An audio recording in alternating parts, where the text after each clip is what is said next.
Hey guys and welcome back. तो आज के हम लोग अपने नेक्स्ट जेएस के अंदर सीखने वाले हैं कि कैसे हम लोग अपने सीएसएस को अप्लाई करते हैं अपने नेक्स्ट जेएस के अंदर। तो बेसिकली हम लोग के पास मल्टीपल वेज होते हैं सीएसएस को अप्लाई करने के लिए। जैसे हम लोग के पास ग्लोबल स्टाइल होता है, हम लोग के पास सीएसएस मॉड्यूल होता है और हम लोग अपने फ्रेमवर्क का भी यूज कर सकते हैं अपने स्टाइलिंग करने के लिए। तो सबसे पहले हम लोग स्टार्ट करते हैं अपने ग्लोबल स्टाइल से। तो एक्चुअल में ये ग्लोबल स्टाइल क्या होता है, जरा इसके बारे में हम लोग पढ़ें। तो देखो यहाँ पे लिखा हुआ है, global style is crucial for maintaining a consistency look and feel across your app. यानी कि ग्लोबल स्टाइल की हेल्प से हम लोग जो स्टाइलिंग प्रोवाइड करते हैं वो हम लोग के क्रॉस पूरे कंप्लीट ऐप के अंदर अप्लाई होता है। तो इसलिए हम लोग को ग्लोबल स्टाइल के अंदर बहुत सोच समझ करके स्टाइलिंग लिखनी होती है, क्योंकि वो हम लोग के पूरे ऐप के अंदर अप्लाई होता है। तो अगर हम लोग अपने प्रोजेक्ट के अंदर देखें तो यहाँ पे देखो, ये रहा हम लोग का प्रोजेक्ट। अगर इस प्रोजेक्ट के अंदर मैं अपने ऐप वाले फोल्डर को ओपन करूँ तो ये देखो हम लोग के पास एक global dot C S S है।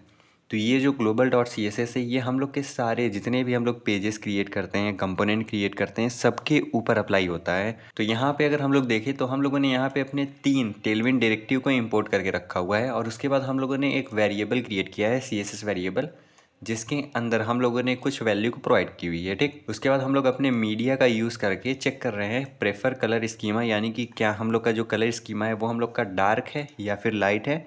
अगर वो हम लोग का डार्क होगा तो हम लोग क्या करेंगे, जो हम लोगों ने वेरिएबल क्रिएट किया था उसके वैल्यूज़ को हम लोग यहाँ पे ओवरराइट कर दे रहे हैं। ठीक, और उसके बाद हम लोग अगर अपने पिछले वीडियो के अंदर देखें तो मैंने अपने बॉडी में से उस प्रॉपर्टी को हटाया था जहाँ पे हम लोग अपने बैकग्राउंड कलर के अंदर अपने रूट वाले वैल्यू को ऐड कर रहे थे। ठीक, तो बेसिकली यहाँ पे हम लोग क्या कर रहे थे, हम लोग अपने कलर के अंदर अप्लाई कर रहे थे RGB वेर, और उसके बाद जो भी हम लोग का यहाँ पे फोरग्राउंड RGB था वो हम लोग अप्लाई कर रहे थे यहाँ पे। तो इसीलिए हम लोग को एक चीज़ ध्यान देना होता है कि जो भी हम लोग अपने ग्लोबल CSS के अंदर CSS की प्रॉपर्टीज़ लिखते हैं वो हम लोग के अक्रॉस ऐप के अंदर अप्लाई होता है। तो इसलिए हम लोग ज़्यादा अपने ग्लोबल CSS के अंदर चीज़ों को नहीं लिखते हैं। अब बात आती है कि लेट्स सपोज दैट कि मेरे पास यहाँ पे एक यूज़र नाम का पेज है, एक डैशबोर्ड है, एक कमेंट है हम लोग के पास। तो अगर हम लोग को स्पेसिफिक किसी एक पर्टिकुलर पेज के अंदर CSS अप्लाई करना है तो उसके लिए हम लोग global dot C S S का यूज़ नहीं करते हैं। ठीक, तो उसके लिए हम लोग यूज़ कर सकते हैं अपने सी एस एस मॉड्यूल का। तो सी एस एस मॉड्यूल क्या होता है, ज़रा उसको भी हम लोग समझते हैं। तो यहाँ पे देखो, ये रहा हम लोग का सी एस एस मॉड्यूल। अब basically C S S module क्या होता है, यहाँ पे अगर हम लोग पढ़ें तो देखो लिखा हुआ है C S S file which is scope to particular component. ठीक, अगर हम लोग का जो सी एस एस का फाइल है वो अगर हम लोग चाहते हैं कि हम लोग किसी पर्टिकुलर कंपोनेंट या फिर किसी भी पर्टिकुलर पेज के लिए अप्लाई करें तो वहाँ पे हम लोग सी एस एस मॉड्यूल का यूज़ कर सकते हैं। अब हम लोग सी एस एस मॉड्यूल का ही यूज़ क्यों कर रहे हैं, क्योंकि इसके पीछे एक सिनेरियो है कि लेट्स सपोज दैट यहाँ पे देखो हम लोगों ने एक component A dot C S S create करके रखा हुआ है और हम लोगों ने component B dot C S S create करके रखा हुआ है। दोनों के अंदर देखो हम लोग के पास बटन क्लास है, बट हम लोग के वैल्यू डिफरेंट डिफरेंट हैं। बट कभी कभी हम लोग के पास ऐसा भी सिनेरियो आता है जिसके अंदर हम लोग के अपने एक HTML फाइल के अंदर, यहाँ पे हम लोग के पास कोई एक HTML फाइल होगा जिसके ऊपर हम लोग को अपने दोनों के दोनों CSS प्रॉपर्टी को ऐड करने पड़ेंगे।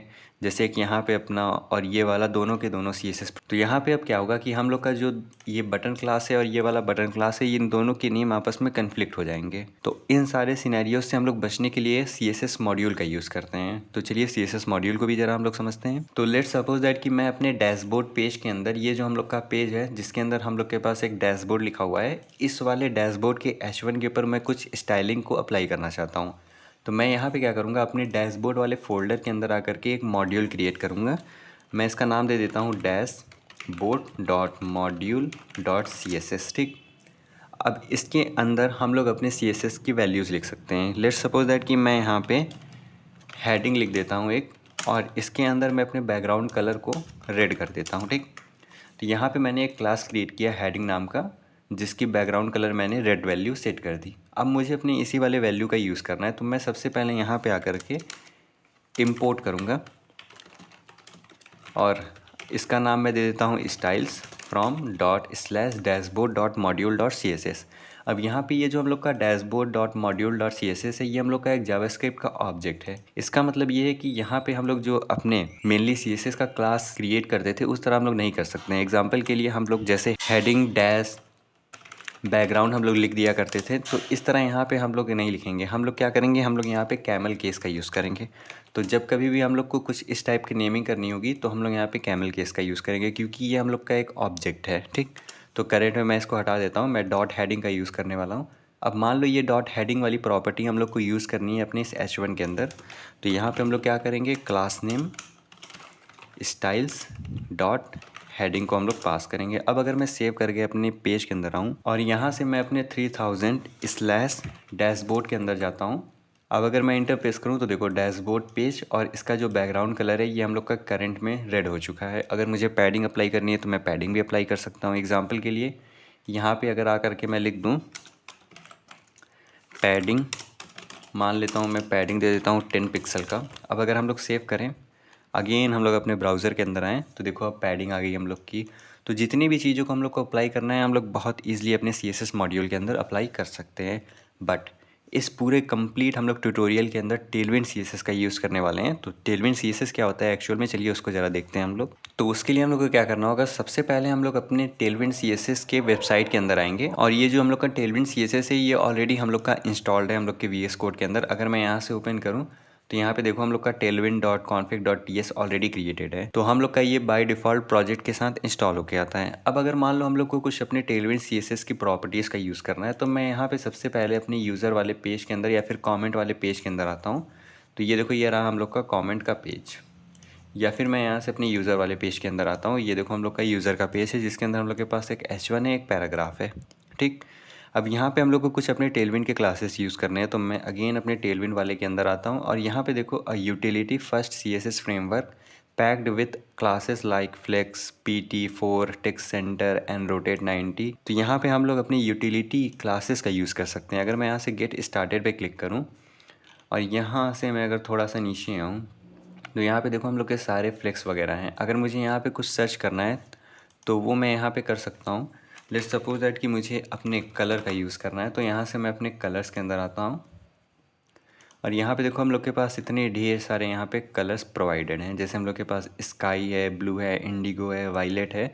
तो लेट्स सपोज दैट कि मुझे अपने BG के अंदर कुछ इस टाइप के कलर का यूज़ करना है, ठीक। जिसके अंदर देखो हम लोग का 50 है, 100 है, 200 है, 300 है, ये हम लोग की शेड्स होते हैं। तो अगर मैं यहाँ पे आऊँ और अपने H1 के अंदर अगर मैं क्लास नेम पास करूं और यहाँ पे मैं BG डैश स्काई डैश मान लेते हैं, मैंने 500 लिख करके सेव किया। अब अगर मैं अपने ब्राउज़र के अंदर आकर के यहाँ पे अपने डैशबोर्ड के प्लेस पे अपने यूज़र्स वाले पेज पे आऊँ तो ये देखो हम लोग के यूज़र पेज के बैकग्राउंड कलर हम लोग का ब्लू हो चुका है। अगर यहाँ पे हम लोग को अपने इस टेक्स्ट के ऊपर कोई स्टाइलिंग प्रोवाइड करनी है तो वो भी हम लोग कर सकते हैं। लेट्स सपोज दैट कि मुझे यहाँ पे अप्लाई करना है अपने फ़ंट के थिकनेस पे। तो यहाँ पे मैं फ़ंट डैश बोल्ड लिख सकता हूँ। तो यहाँ पे देखो ये जो आपको रिकमेंड किया जा रहा है ये हम लोग के टेलविंड का जो हम लोगों ने प्लगइन इंस्टॉल किया था अपने पिछले वीडियो के अंदर उसी के थ्रू हो रहा है, ठीक। अब अगर मैंने यहाँ पे फ़ंट बोल्ड लिख दिया, अब अगर मैं सेव करके ब्राउज़र के अंदर आऊँ तो ये देखो हम लोग का यूज़र पेज अब बोल्ड हो चुका है। अगर हम लोग के इसके टेक्स्ट के साइज़ को चेंज करना है तो वो भी हम लोग बहुत ईजिली कर सकते हैं कि लेट्स सपोज दैट मैं यहाँ पे अगर लिख दूँ टेक्स्ट डैश 3XL। अब अगर मैं सेव करूं तो मैंने क्या किया, मैंने अपने टेक्स्ट को 3XL लार्ज कर दिया। अगेन अगर मैं अपने ब्राउज़र के अंदर आऊं तो यहाँ पे देखो अब हम लोग का ये जो यूज़र पेज है उसका जो साइज़ है वो हम लोग का 3XL बड़ा हो चुका है। तो इस तरह देखो हम लोग कितनी ईजिली अपने CSS यूटिलिटी क्लास का यूज़ कर पा रहे हैं। केवल हम लोग टेक्स्ट डैश 3XL लिख दे रहे हैं तो हम लोग का पूरा टेक्स्ट साइज़ इंक्रीज़ हो जा रहा है। अगर मैं इस पर हावर कर रहा हूँ तो देखो हम लोग का यहाँ पे एक्चुअल कोड लिख के आ रहा है कि यहाँ पे जो हम लोगों ने टेक्स्ट डैश 3XL लिखा हुआ है इसमें कौन कौन सी हम लोग की CSS प्रॉपर्टी अप्लाई हुई है। हम लोग की फ़ंट साइज़ अप्लाई हुआ है, हम लोग का लाइन हाइट अप्लाई हुआ है। अगर यहाँ पे मैं फ़ंट डैशबोर्ड का यूज़ करूँ तो यहाँ पे देखो हम लोग का फ़ंट वेट 700 किया गया है। अगर मैं यहाँ पे BG स्काई 500 पे हावर करूँ तो यहाँ पे देखो TWBG opacity 1 background colour RGB value हम लोग की सेट हुई है। तो कुछ इस तरह हम लोग अपनी यूटिलिटी क्लासेस का यूज़ कर सकते हैं। अगर आपको टेलविंड CSS के ऊपर एक पर्टिकुलर वीडियो चाहिए होगा तो वो भी आप कमेंट सेक्शन के अंदर बता देना। तो होपफुली आपको समझ में आ गया हो। अगर आपको कोई डाउट हो तो आप कमेंट सेक्शन के अंदर पूछ सकते हैं। Thanks for watching.